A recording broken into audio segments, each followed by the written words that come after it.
अगर मैं आपसे कहूं कि 120 मिनट के अंदर पूरी दुनिया की राजनीति को पलटते हुए देखा है, अरे नहीं देखा तो वह भी देख लीजिए।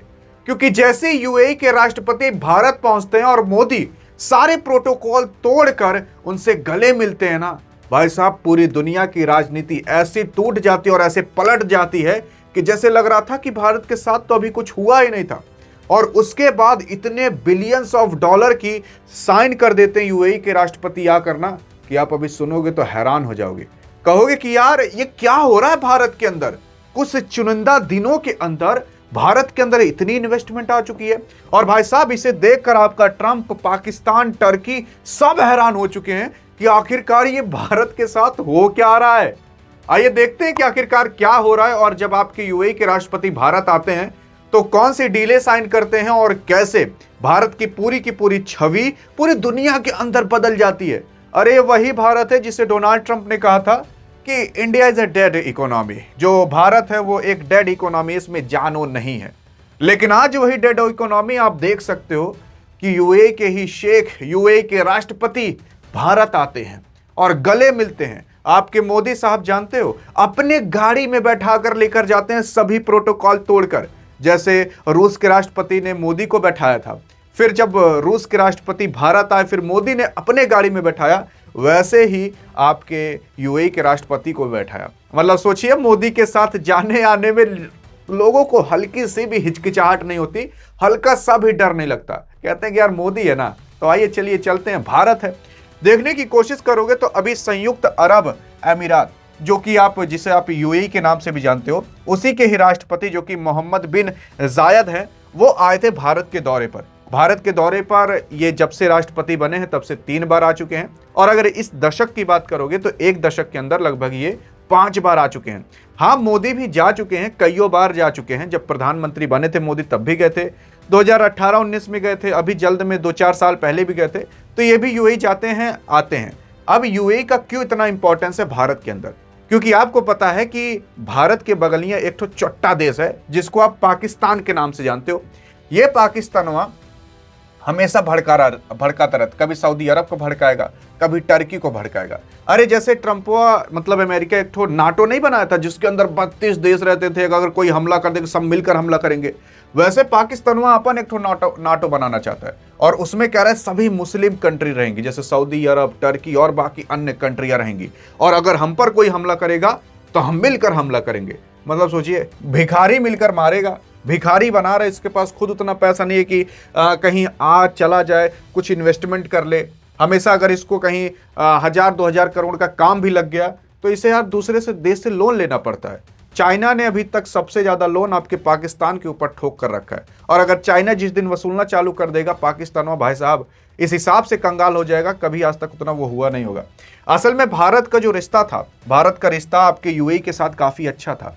और यूएई के साथ रिश्ता तोड़ने के लिए इसने सऊदी अरब को भड़काना चालू किया, अन्य कंट्रियों को भड़काना चालू किया।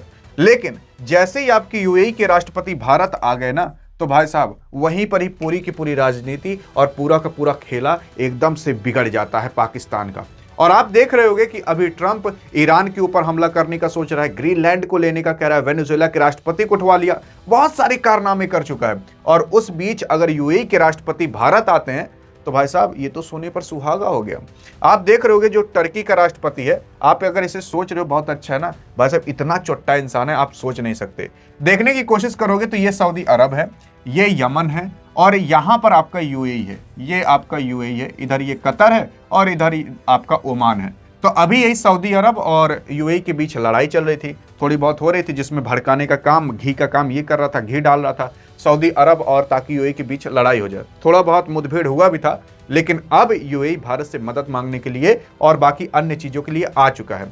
असल में यूएई ने डायरेक्ट कह दिया भारत के अंदर आकर, आप देख सकते हो कि दोनों लोग एक ही गाड़ी में बैठे हैं और ये गाड़ी किसी और की नहीं बल्कि आपके मोदी साहब की है।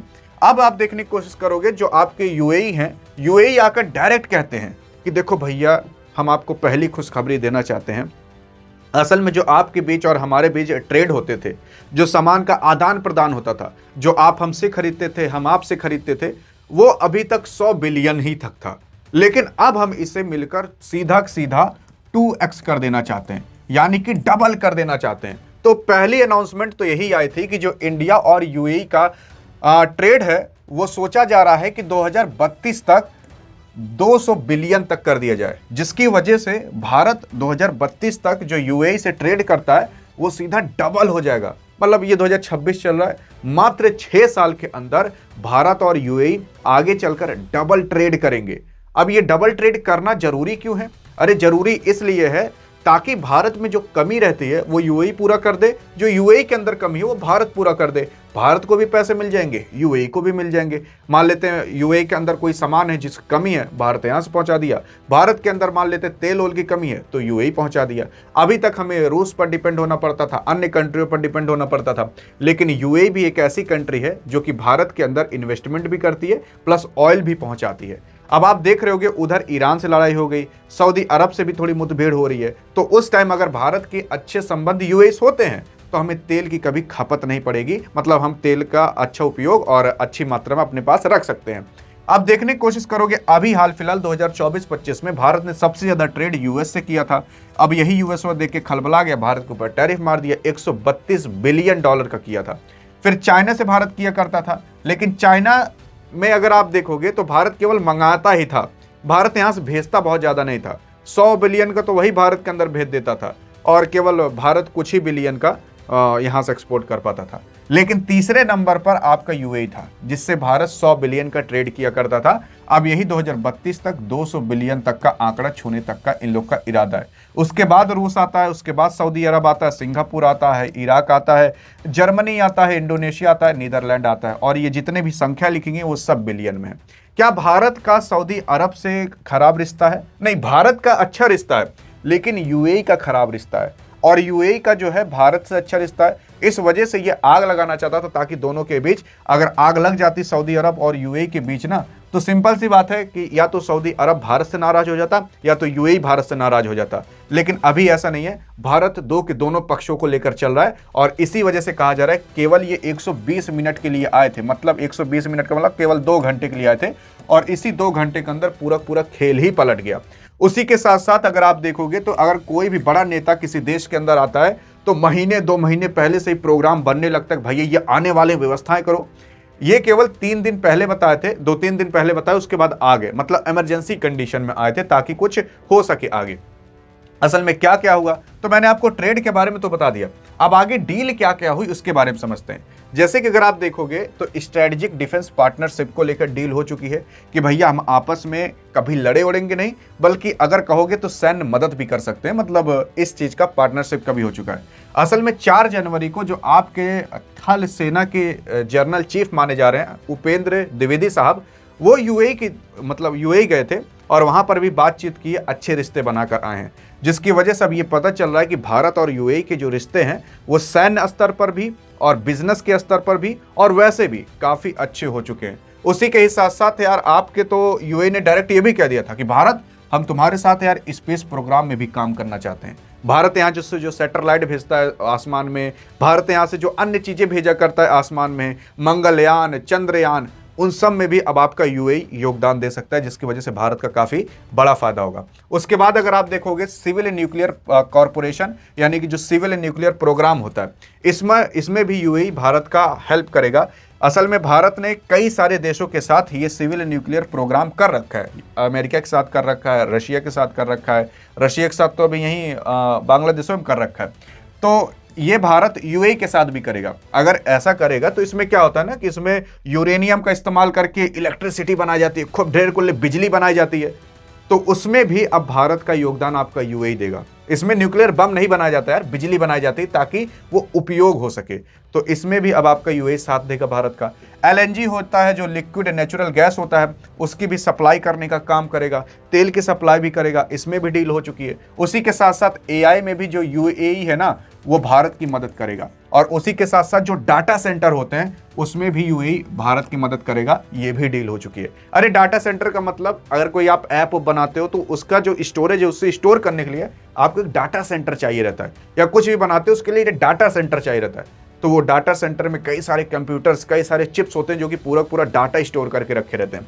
वो डाटा सेंटर बनाने में भी आपका यूएई भारत के लिए मदद करेगा। और भी ऐसे तमाम डील हो चुकी हैं छोटी मोटी, लेकिन जो बड़ी से बड़ी डील थी ना, वो मैंने आपको बता दिया। और अब आप जान जाइए, अब केवल भारत ही नहीं बल्कि यूएई समेत भारत सबको लेकर ऊपर उठेगा। और इस तरीके से उठेगा ना भाई साहब, क्योंकि अगर इतनी बड़ी बड़ी डील होते चली जाएंगी तो भारत कहां पहुंचेगा आदमी सोच भी नहीं पाएगा।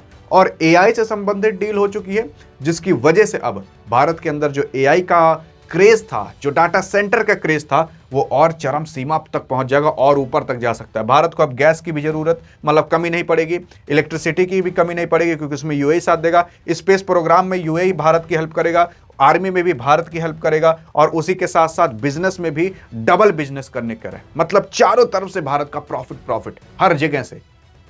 अब आप सोच कर देख लीजिए कि भारत को रोकने वाला कोई पैदा हो पाएगा कि नहीं। बताइएगा जरूर कि आपके मन में वो कौन सा देश आता है जिसको ये डील देखकर काफी ज्यादा उसके पीछे से सुलगेगी। देखते हैं आपके मन में कौन सा नाम आता है, अमेरिका या पाकिस्तान, किसका नाम लिखते हो। लेकिन हाँ, अगर आप ऐसे ही अप टू डेट रहना चाहते हो और सोचते हो कि भाई साहब जियो पॉलिटिक्स में हमसे ज्यादा किसी को ना पता हो, तो यार इस डियर गुरु साम्राज्य से जुड़ो ना, जो आप और हम मिलकर बनाएंगे। और अगर आप इससे जुड़ोगे तो आपको दुनिया में सबसे ज्यादा जियो पॉलिटिक्स से संबंधित ऐसी इंफॉर्मेशन कहीं नहीं मिल पाएगी। जुड़ोगे कि नहीं आपके हाथ में है। तब तक लिए जय हिंद, जय भारत।